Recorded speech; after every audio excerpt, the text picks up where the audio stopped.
നമ്മൾ സാധാരണ ചെക്കൻ്റെ വീട് കാണാൻ പോകുമല്ലോ, ഏത് തരത്തിലാണെന്നൊക്കെ അറിയാൻ വേണ്ടി നമ്മൾ പോകും.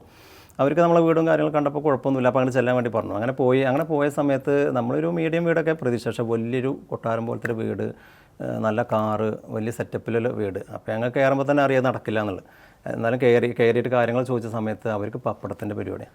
അപ്പോൾ നമ്മൾ ചിന്താഗതിനെ മാറി. കാരണം എനിക്ക് അത്രയും കാലം ഈ പപ്പടം എന്ന് പറയുമ്പോൾ വളരെ ചെറിയൊരു ചാച്ചി കെട്ടിയ സ്ഥലത്ത് വളരെ ഒരു കുലത്തൊഴിലായിട്ട് ചെയ്യുന്ന ഒരു പരിപാടിയായിട്ട് എനിക്ക് മനസ്സിലായിരുന്നത്. അതിലാണ് എനിക്ക് മനസ്സിലാവുന്നത് ഇതിലൊരു വ്യവസായം, ഒരു ബിസിനസ് ഉണ്ട് എന്നുള്ള സംഭവം എനിക്ക് മനസ്സിലായി. എനിക്ക് ചെക്കൻ്റെ കല്യാണത്തിൻ്റെ പരിപാടിയൊക്കെ എൻ്റെ മനസ്സിൽ നിന്ന് പോയി. അപ്പോൾ ഞാൻ ഇതിനെക്കുറിച്ച് അവരുടെ അച്ഛനോട് കല്യാണമൊക്കെ പോയി, അതിൻ്റെ കാര്യങ്ങളൊക്കെ മറ്റുള്ളവർ ചോദിക്കുന്നുണ്ട്. ഞാൻ കംപ്ലീറ്റ് ഇവരോട് ഇതിൻ്റെ ഡീറ്റെയിൽ ചോദിച്ചു.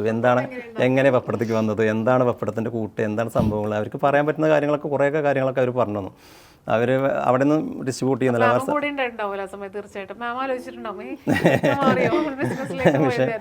അതെന്തായാലും നടക്കില്ല, എനിക്ക് ഉറപ്പാണ്.